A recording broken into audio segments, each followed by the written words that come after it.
Яагаад ч надад санчир гараг гоёлын даашинзаа өмсөд бүжгэлж байгаа эмэгтэй шиг ихэмсэг үцгслэнтэй харагддгийг. Хүн хүний харах өнцөг өөр л дөө. Гэхдээ миний л хувьд Нарны аймгийн хамгийн дуртай гараг бол санчир. Гэхдээ тэр харагддаг шиг биш байж магадгүй. Тиймээс санчир гараг ямар нууцыг өөртөө агуулж байгааг сонирхцгоё. Нарнаас тоолох юм бол буд, сугар, дэлхий, ангарах, бархас бод тэгээд санчир байрладаг. Биднээс 1.3 тэрбум километрийн зайд оршдог. Дэлхийгээс 95 дахин хүнд 120,500 км-ийн диаметртэй. Хэрв чи санчир дээр төрсөн бол 29 жилд ганц л удаа төрс өдрөө тэмдэглэх байсан. Учир нь санчир нарыг нэг бүтэн тойрохын тулд 10,756 хоногийг зарцуулдаг. Агаарын даралтанд дэлхийхээс 10 дахин их учраас зүгээр сууж байхад л зөөгч нь хүндрээд хөвтмээр санагдаад явчихна гэсэн үг. 96% нь ус төрөгч, 3% гели болон бусад хийнүүдээс бүрддэг. Хэрв санчирыг мангар том далай дотор тавилаа гэж бодоход мандал дээр нь хөвөх болно. Яагаад гэж юу? Учир нь хий уснаас нэгт багтай. Санчир гараг ерөнхийдөө нэг иймэрхүү. Одоо гол сэдвтэ орцгоё. Чиний харж байгаа энэ бяцхан цэнхэр цэг бол дэлхий. Зургийг 2013 онд санчир гарагийн орчмоос Кассини хөлгөөс авсан. Энэ зургийг дэлхийн нэмсгэлсэн өдөр гэж нэрлэдэг. Алдарт Voyager хөлгийн авсан бүгд цэнхэр цэг зургийг санагдуулмаар байгаа биз? Үнэхээр л их дэлхийн маань алс холоос Кассини хөлгтэй мэдчилж байгаа юм шиг харагдана. Кассини хөлөг сансарт 20 жилийг өнгөрөөж 8 тэрбум километрийг туулж санчир гарагийг 294 удаа тойрон эргэсэн. 13 жилийн турш санчир болон түүний бүслүүр дагуу сарнуудын тухай гайхалтай зургуудыг авч судалгаа хийсэн билээ. Кассини хөлөг зүгээр нэг санчирыг судлах зорилготой байсангүй. Эйнштейн харьцангуй онолыг батлахад тун чухал мэдээллийг илгээж бидэнд мэдэгдээгүй байсан 7 шин дагуу сарыг нээсэн байдаг. 7 жил сансарт аялсны эцэст санчир гарагийн тойрог замд оронгуудаа бидэнд илгээсэн хамгийн ихний гайхалтай зүйл бол хожим бидний сонирхлыг хамгийн их татсан санчирын хамгийн том дагуул болох Титаны зургууд байсан юм. Титан бидний бодож байснаас ч сонирхолтой дагуул ажээ. Кассини хөлөгт Huygens хэмээх жижигхэн автомат байсан. 2004 оны 12 сарын 25-нд энэхүү автоматыг Титан руу буулгасан байдаг. Учир нь Титаны зузаан агаар мандалтаар юу байгаа нь үнэхээр сонирхолтой байлаа. Тэндээс амьдралын ямар нэг хэлбэрийг илрүүлэх магадлалтай байсан. Huygens Титаны агаар мандалд нэвтэрч 2 цаг хагасын дараа газарга дээр амжилттай газардсан. Түүний бидэнд илгээсэн зургууд үнэхээр гайхалтай. Энд яг л дэлхий шиг уул нурууд, гол нурууд, бүр далай тэнгисүүд байлаа. Тиймээс энэ дагуул дээр амьдрал байгаа юу гэсэн асуулт гарч ирсэн. Титан бол үнэхээр нууцлаг ертөнц. Бид түүнийг судлахаар Pioneer 11, Voyager 1-2, Cassini зэрэг хөлгүүдийг түүний хажуугаар нисгэж олон чухал мэдээллийг цуглуулж чадсан. Гэвч Титан зузаан агаар мандал дотроо өөрийн нууцаа хадгалсан хэвээр. Тэгвэл энэ зузаан агаар мандал хаанаас гараад ирэв? Түүн дээрх нуур далайнууд хэрхэн үссэн юм бол тэнд амьдрал байж болох уу? Титан хэмжээгээрээ Ганимедийн дараа орох Нарны аймгийн 2 дахь том сар. 5149 км диаметртэй. Санчир гарагийг 16 өдөрт нэг бүтэн тойрдог. 3400 км-ийн диаметртэй цаг хүрлэг цөмтэй. Түүнийг нь хэдэн зуун километр зузаан маш нэгт мөс бүрхэж байдаг. Агаар мандлын 97%-ийг азот, 2.7%-ийг метан болон бусад хийнүүд эзэлдэг. Агаар мандал нь 600 км зузаан байдаг нь дэлхийн агаар мандлаас ч илүү зузаан. Шингэн метан болон органик бодисын туслууд нь улбар шар манан болон харагдана. Нарны гэрэл Титаны гадарга дээр хизээж шууд тусдаггүй. Гадарга нь чулуурхаг, илсэрхэг бүтцтэй. Татах хүч бага учраас хүчтэй салхишуурга болдоггүй. Харин геологийн хувьд хэр идэвхтэй тектоник хавтангийн системтэй эсэх талаар одоогоор тодорхой мэдээлэл алга байна. Гэхдээ Кассини хөлгийн авсан зарим зургуудаас харахад идэвхтэй галт уулнууд байж болохыг харуулдаг. Тэгвэл юу Титаныг ийм сонирхолтой болгож байна вэ? Титаны гадарга дээр шингэн тэнгис нуурууд мэлтэлцэж байдаг. Манай Нарны аймгаас дэлхий, Титан хоёр л гадарга дээрээ шингэн оршдог газрууд юм. Гэхдээ энэ шингэн нь ус биш. Тэр чигтээ метан болон этанаас бүрдсэн нуурууд.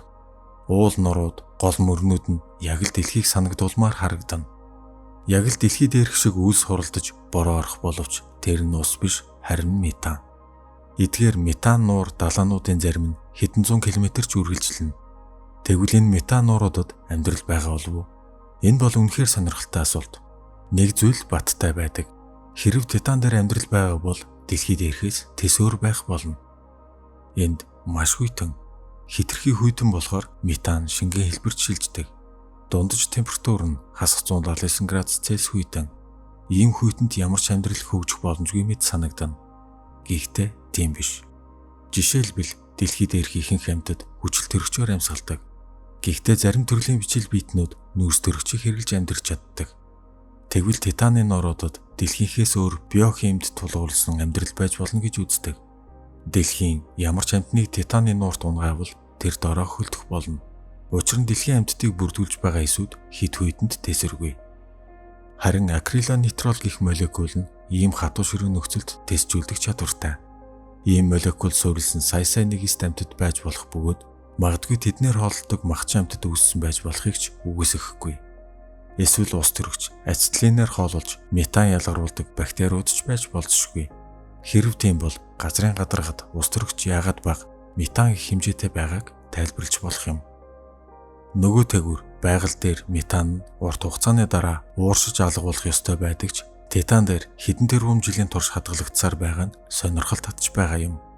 Хэрв Титан дээр амьд организм үүссэн байлаа ч гэсэн хувьсан өөрчлөгдөд маш урт хугацааг зарцуулах ёстой. Учир нь хүйтэн орчинд аливаа химийн нэгдлүүд маш удаан болдог. Тиймээс хувьсан өөрчлөгдөхийн тулд хэдэн сая, магадгүй хэдэн тэрбум жилийг ч зарцуулж магад. Хэдэн тэрбум жилийн дараа манай нарны нас гүйцэж асар ихээр тэлж томрох үед Титан илүү дулаарч амьдрал хөгжиж цэцгэлж ирэх боломжтой. Дэлхий дээр амьдрах аргагүй болох үед бид түүнийг дараагийн гэрээ болгож болох юм. Амьдрал байж болох өөр нэг сонирхолтой хэлбэр бол цахиур. Бидний мэдэх бүхэл амьд организм болгон нүүрс төрөгчөд суурилсан байдаг. Нүүрс төрөгчийн атомууд хүчил төрөгчтэй холбоо үүсгэж полимер гэж нэрлэгддэг нэгдлийг үүсгэдэг. Ингэснээр атомууд урт гинжин хэлхээ үүсгэснээр амьд организмыг үүсгэх боломжтой болно. Тэгвэл цахиур үнэтэй ижилхэн зүйлийг хийж чадна. Цахиур нь ертөнцийн маш элбэг байдгаараа нүүрс төрөгчтэй төстэй. Цахиур эсэлдэх үедээ цахиурын давхар эсэл буюу хатуу биетийг бий болгодог. Хэрв Титаны агаар мандалд хүчил төрөгч байсан бол цахиур тэрд орхноо оруулд орж чулуу болон хуурах байсан. Гэвч Титаны агаарт хүчил төрөгч байхгүй ч цахиурт суурилсан амьдрал үүсэх боломжтой. Тэгвэл ийм амьдрал ямар харагдах бол? Хэрв тийм бол Титан дээрх амьдрал бидний нүдэнд харагддаг шиг биш, харин микроб хэлбэрээр байх магадлалтай. Гэхдээ ингээхийн тулд их хэмжээний дулаан хэрэгтэй болно. Бүр маш халуун орчин. Учир нь цахиур 1400 градусаас дээш хэмт хайлдаг. Тиймээс Титаны гадарга дээр хитрхи хүйтэн учраас бид тэднийг газрын гадаргаас биш, газрын гүнээс хайх ёстой. Магадгүй бүр дагуулын цөмд ойрхонч байж магад. Төсөөлөд үзтээ. Газрын гүнд халуун цөмийн хажууд хөвж яваа бяцхан бактериудыг. Хэдийгээр цахиуранд суурилсан амьдрал нарны аймагт олдох боломж байгаа ч гэсэн бидний хайж байгаа харийн амьдралыг ойлгоход тун хэрэгтэй туршлага байх юм. Өөр нэг сонирхолтой зүйл бол Кассини болон Хьюгенс хөлгүүдийн судалгаанаас харахад Титаны мөсөн хуцлагны доор шингэн ус бүхий далай байж магадгүй гэж үзжээ. Хэрв тийм бол түүн дотор амьдрал оршин тогтнох боломжтой. Европа, Ганимед зэрэг дагуулуудад байж болох шиг нарны гэрлээс хамааралгүй маш сонирхолтой амьдралын хэлбэрүүд байж болох юм. Тиймээс Титан бол бидний мэддэг болон мэддэггүй амьдралыг хоёуланг нь агуулж чадах хачирхалтай ертөнц юм. Одоогоор Титан дээр амьд биет байгаа ямар ч нотлохоо байхгүй байгаа боловч бид бүрэн итгэлтэй байхын тулд заавал шалгаж үзэх хэрэгтэй. 2027 онд NASA-гаас Dragonfly нэртэй хөлгийг түүн рүү илгээхээр бэлдэж байгаа бөгөөд 2034 онд Титаны гадарга дээр буух болно. Энэ хөлөг Титаны агаарт 4 км өндөрт хөөрч 36 км/цагийн хурдтайгаар экваторын бүс тогоонуудын гадаргууг судалж шингэн ус болон амьдралыг дэмжих химийн нөхцөлийг судлах юм. Титан бол бидний нарны аймаг төдийгүй харийн амьдралыг судлахад хувьсгал хийж магадгүй гайхалтай нууцлаг газар билээ. Энэ хооронд Кассини хөлөг санчрыг судалсаар манай нарны аймгийн хамгийн нууцлаг мөсөн бөмбөлгүүдийн нэг болох Энцеладусыг бидэнд харуулв. Удалгүй Энцеладусын өмнөд туйлын мөсөн доороос ус оргилж байгааг илрүүлв. Энэ хүйтэн мөсөн гаргийн гүнд шингэн ус байна гэдэг нь бидний сонирхлыг маш ихээр татсан. Зузаан мөсөн доор их хэмжээний давстай ус байгаа нь тодорхой бөгөөд магадгүй амьдралын ямар нэг хэлбэр байж болох юм гэсэн дүгнэлтэд хүрсэн байна. Мөн санчрын дагуу Дионы агаар мандалд бага хэмжээний хүчил төрөгч байгааг илрүүлсэн. Энэ мэтчлэн маш олон сонирхолтой мэдээллүүдийг цуглуулсаар байлаа. Санчрын бүслүүр бидний бодож байснаас ч сонирхолтой ажээ. Бүслүүр нь гаригийн таталцлын нөлөөллөөс үүдэлтэйгээр долгион шиг хэлбэлзэл мэт дүрс үүсгэсэн байв. Энэ бүслүүрийн ихэнх хэсэг нь мөснөөс бүрддэг нь манай нарны аймагт ус ямар элбэг болохын нэг илрэл юм. 2012 оны 10 сард Кассини Санчир гаригт 30 орчим жил тутамд давтагддаг аврах том цагаан толбыг судалжээ. Бархас бадийн агуу улаан толб гэдэг шиг Санчирт ч гэсэн аврах цагаан толб байдаг. Энэ нь хэдэн мянган километрийн өргөнтэй бөгөөд дэлхийгээс телескопоор харж болох үс том юм. Санчир гаригийн хойд хагас нар руу хамгийн их хазаасан үед энэ үзэгдэл явагддаг байна. Энэ шуургыг шуурах үед Санчир гаригийн этиленийн хэмжээ 100 дахин ихсдгийг тогтоожээ. Чухам яг ямар учраас ийм үзэгдэл болдог нь тодорхойгүй хэвээр. Үүнээс гадна өөр нэг маш нууцлаг зүйл байдаг. Энэ бол Санчир гаригийн хойд туйлдах 6 талт шуурга. 2013 онд Кассини хөлгөөс энэ шуурганы талаар олон зураг хэмжилт хийсэн. Шуурганы хурд цагт 500 км, 6 онцгтын зөвхөн нэг тал нь л гэхэд 13800 км буюу дэлхийн диаметрээс ч урт 10 цаг орчмын хугацаанд нэг бүтэн эргэдэг. Дэлхий дээрх туйлын салхи нь гол төлөв уулс, далайн уур амьсгал зэргээс шалтгаалan хувирамтгай байдаг. Харин Санчир хийн гариг учраас шуурганд саад учруулах зүйл байхгүй. Агаар мандал нь зөвхөн атмосферын хүчээр зохицуулагддаг тул маш тэгш хэмтэй, эмх цэгцтэй байж болно гэсэн үг. Шуурганы зарим хэсэг нь нар зөв тойрч байхад харин зарим хэсэг нь эсрэг чиглэлд иргэдэг нь маш сонирхолтой. Мөн үлрэл солигдох үед шуурга өөрийнхөө өнгийг өөрчилдөг байна. 2012 онд хөх өнгөтэй байсан шуурга 2016 онд хүрэн шар өнгөтэй болсон байлаа. Агаар мандалд 320 км зузаан давхаргыг эзэлж оршдог энэ шуурга бусад хэсгээс харьцангуй өндөрт өргөгдсөн байдаг. Нарны аймгийн хамгийн ачирхалтай зүйлсийн нэг энэ шуурга яагаад яг 6 талтай байгааг бид одоогоор ойлгож чадаагүй л байна. Кассини хөлөг анх 7 жил ажиллах төлөвлөгөөтэй байсан ч хэд хэдэн удаах хугацааг нь сунгасан байдаг. 2017 он гэхэд хөлгийн турш ерөнхийдөө дууссан бөгөөд түүнд хамгийн сүүлийн даалгаврыг өгчээ. Тэр нь Санчрын дагуулууд болон бүслүүрт урд өмнө байгаагүйгээр ойртож очих.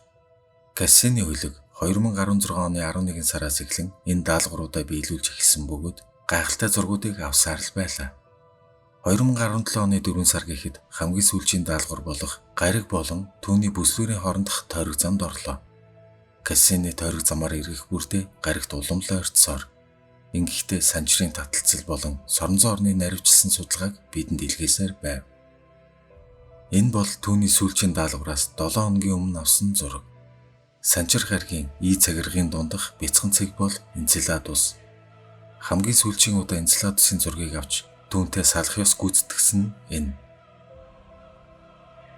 Харин энэ бол 4 хоногийн өмнө авсан Санчир гаригийн сүүдэр бүслүүр дээрээ хэрхэн тусдгийг харуулсан зураг. Санчрын шөнө тийм ч харанхуй биш ажээ. Түүний бүслүүрээс ойсон гэрэл харанхуй талыг багч болов гэрэлтүүлдэг нь харагдаж байна. Үнэхээр гайхалтай биш гэж юу? Өмнө нь хэний ч харж байгаагүй алс холын гаригийн ард талыг харах боломжийг тэр бидэнд өгсөн. Ингээд 2017 оны 9 сарын 15-нд Кассинийг даалгаврын амжилттай биелүүлсэн гэж үзээд Санчир гариг руу унгахаар бэлтгэв. Яагаад Кассинийг устгах болсон бэ гэвэл хүн төрөлхтний тээж очсон байж болзошгүй ямар нэг бохирдлоос Санчир гаригийг хамгаалах зорилготой юм. Хөлөг агаар мандал руу 123,000 км/цагийн хурдтайгаар унаж эхэлсэн ба энэ үедээ ч агаар мандлын дээжийг авч бидэнд мэдээ илгээсээр байсан. Гариг руу ойрт тусам хөлөг халж байсан бөгөөд хэдэн минутын дараа дэлхийтэй холбоо тасарчээ. Түүний 20 жилийн гайхалтай аялал энд хүрээд дуусаж агаар мандалд шатсан байдаг. Энэ бол Кассини хөлгийн сүүрхээс 30 секундын өмнө авсан хамгийн сүүлийн зураг. Тэгэхээр хэдүүлээ нэгэн тэнд хүрсэн учраас Санчир гаригийн гүнд юу байгааг олж мэдхийг оролдъё. Гэхдээ зөвхөн төсөөлөл гэдгийг санаарай. Бидэнд Бархас бад руу унахтаа хэрэгэлсэн шиг маш бат бөх өмсгөл байгаа тул санаа зовх юмгүй Санчир руу үсэрлээ. Эхлээд бид цайвар шаргал өнгөтэй Санчир гариг болон түүнийг тойрсон аврах том бүслүүрийг харна. Санчир нарнаас маш хол зайд байрладаг учраас энэ хавьд хасах 178 градус хүйтэн. Энэ бүслүүр 282,000 км хэмжээтэй бөгөөд тэрбум ширхэг мөс болон чулуулгаас тогтдог. Эдгээр чулуулгуудын дундуур аажмаар гариг руу ойртсоор. Ихэн үедээ дэлхий дээрх чөлөөт уналттай ойролцоо ордоор унах бөгөөд учир нь санчрын таталцал нь манай гаригийн таталцлаас ердөө 7 хувиар их байдаг. Бүслүүрний цаагуур нарны гэрэл хэлцэх нь гайхалтай харагдана. Бид агаар мандалд нэвтэрч цайвар өнгөтэй аммиакын үүсийн дунд орно. Орчны температур хасах 100 градусыг заах бөгөөд цааш доошлосоор хар хүрэн өнгөтэй аммиакын үүлний давхаргад хүрлээ. Энд атмосферын даралт дэлхийнхээс 4 дахин их. Доошлох тусам унах хурд ихсэж нарны гэрэл бүгдөрсөөр хав харанхуй болов. Тиймээс тусгай өмсгөлийнхөө гэрэл мэдрэгчийг асаалаа. Өтгөн үүлэн дундах хүчтэй салхи шуурган дундуур 1770 км/цагийн хурдтайгаар унаж байна. Ахаад 220 км доошлсны дараа хар өнгөтэй мөсөн үүлэнд хүрв. Энд хэдэн 10 сая вольтын хүчтэй аянга цахилгаан захиж чихт өчрөм нүргэн сонсогдов. Энэ үнэхээр аимшигтай байх учраас энд ирсэндээ харамсаж ч магадгүй.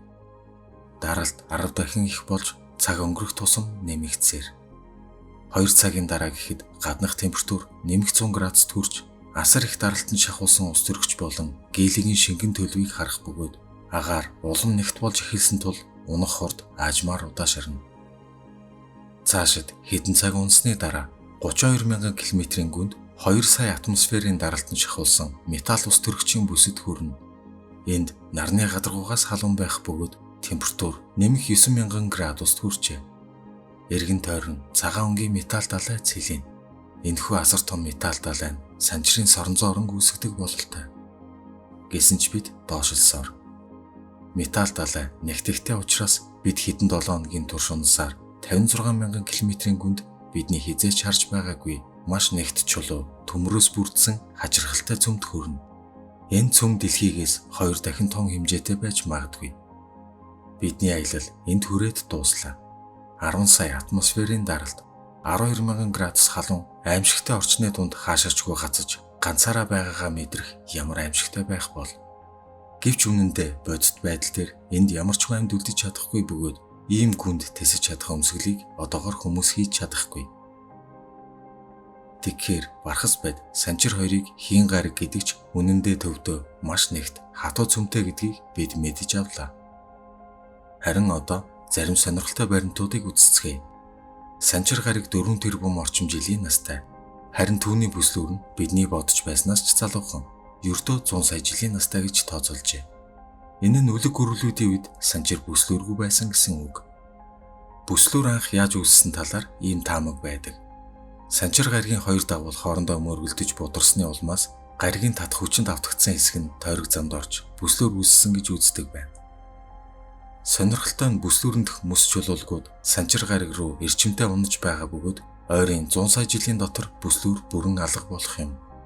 Тэгэхээр бид одоо хамгийн үзэсгэлэнтэй санчрыг харж байгаа азтай хүмүүс гэж хэлж болно. Үүнээс гадна бид тун удахгүй санчрын бүслүүрийг гэнэт алга болохыг харж магадгүй.